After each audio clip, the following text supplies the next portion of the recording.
প্রিয় ভিউয়ার্স, আসসালামু আলাইকুম। আপনার কষ্টের উপার্জিত টাকা কি ব্যাংকে আসলেই নিরাপদ?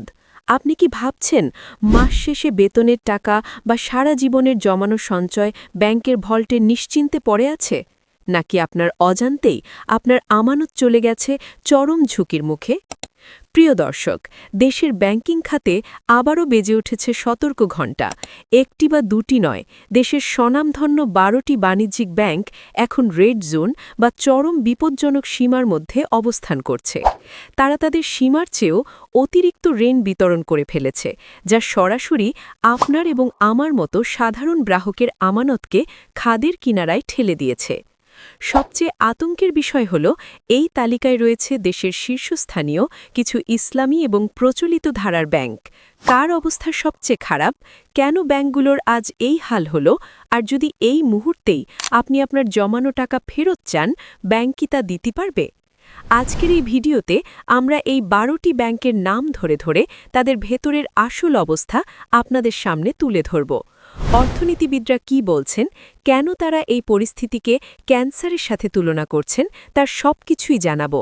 আর হ্যাঁ, ভিডিওর একেবারে শেষে আমি আপনাদের এমন কিছু গোপন ও গুরুত্বপূর্ণ তথ্য দেব যা আপনি পূর্বে কখনই কল্পনাই করেন নাই। এই তথ্যটি জানার পর ব্যাংকিং ব্যবস্থা নিয়ে আপনার চিন্তাধারাই বদলে যাবে।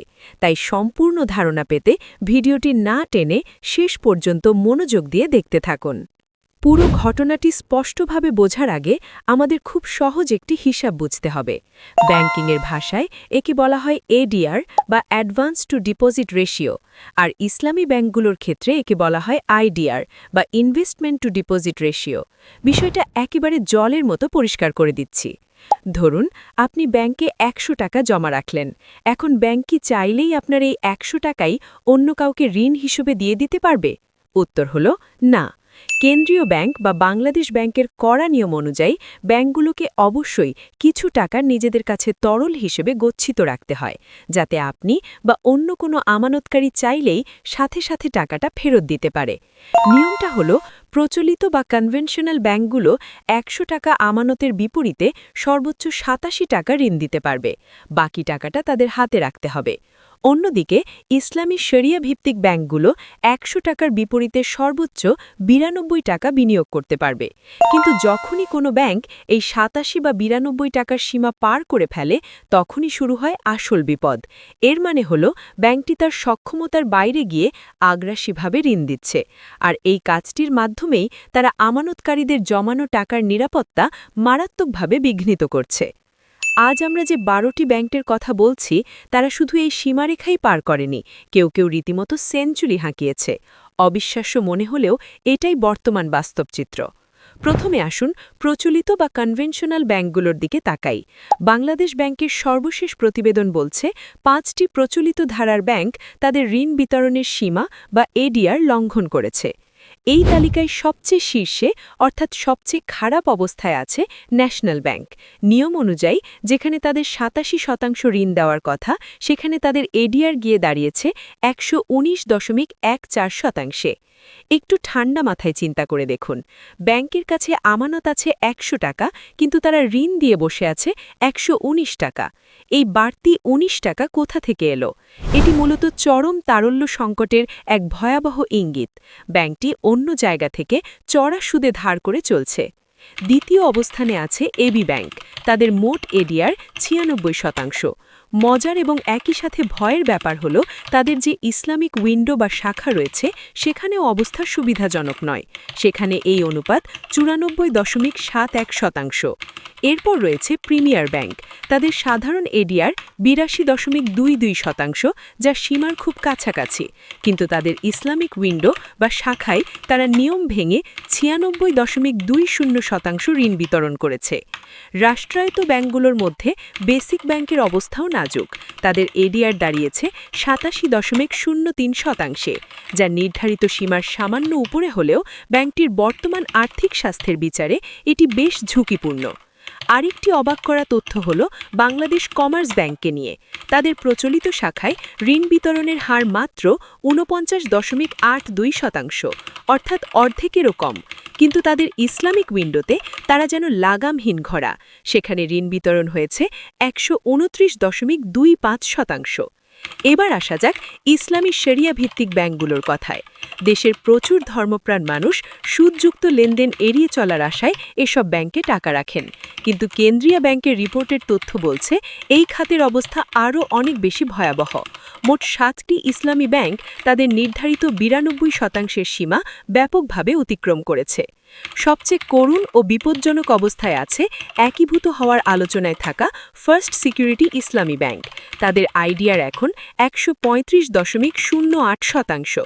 এর মানে হলো তাদের কাছে থাকা আমানতের তুলনায় তারা 35%-এরও বেশি টাকা অতিরিক্ত বিনিয়োগ বা ঋণ হিসেবে দিয়ে দিয়েছে। এটি একটি ব্যাংকের জন্য প্রায় দেউলিয়া হয়ে যাওয়ার মতো পরিস্থিতি। এরপরেই রয়েছে সোশ্যাল ইসলামিক ব্যাংক বা SIBL। তাদের আইডিআর 134.15%। এক্সিম ব্যাংকের অবস্থাও তথ্যবৎ, তাদের রেশিও 129.76%। এই ভয়ঙ্কর তালিকায় আরও নাম আছে union bank, global Islamic bank, standard bank এবং দেশের সবচেয়ে বড় বেসরকারি ব্যাংক ইসলামী ব্যাংক বাংলাদেশ PLC। এরা সবাই এখন সীমার অতিরিক্ত ঋণ বিতরণ করে চুপচাপ বসে আছে। এখন প্রশ্ন হলো, একটি ব্যাংক যখন 100 টাকা আমানত নিয়ে 135 টাকা ঋণ দেয়, তখন এই বাড়তি 35 টাকা তারা কোথায় পায়?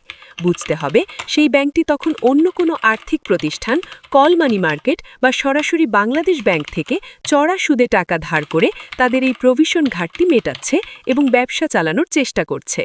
এটি দীর্ঘমেয়াদে সাধারণ গ্রাহকের জন্য এক বিশাল ফাঁদ ছাড়া আর কিছুই নয়। বাংলাদেশ ব্যাংকের মুখপাত্র এই বিষয়ে একটি গুরুত্বপূর্ণ ব্যাখ্যা দিয়েছেন। তিনি জানান, একটি ব্যাংকের ADR রেশিও সাধারণত দুটি কারণে সীমা অতিক্রম করতে পারে। প্রথমত, ব্যাংক যদি নিয়ম না মেনে খুব বেশি ঋণ বিতরণ করে ফেলে, আর দ্বিতীয়ত, ঋণ বিতরণ না বাড়লেও যদি গ্রাহকরা আতঙ্কিত হয়ে ব্যাংক থেকে তাদের জমানো আমানত বা টাকা তুলে নিতে শুরু করেন। বর্তমানে দ্বিতীয় কারণটি বেশি প্রবল হয়ে দেখা দিয়েছে।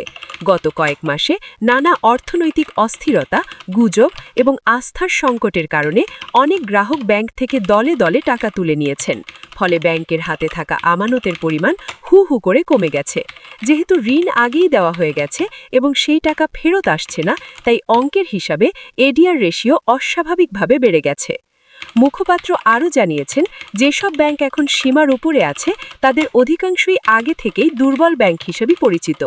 বাংলাদেশ ব্যাংক ইতিমধ্যেই তাদের সাথে বসেছে এবং একটি কঠোর পরিকল্পনার মাধ্যমে তাদের সীমার মধ্যে নিয়ে আসার চেষ্টা করছে। কিন্তু রূঢ় বাস্তবতা হলো, আমানত কমে যাওয়া মানেই গ্রাহকের আস্থার সংকট, আর এই আস্থার সংকট পুরো ব্যাংকিং খাতের জন্য একটি নীরব ক্যান্সারের মতো।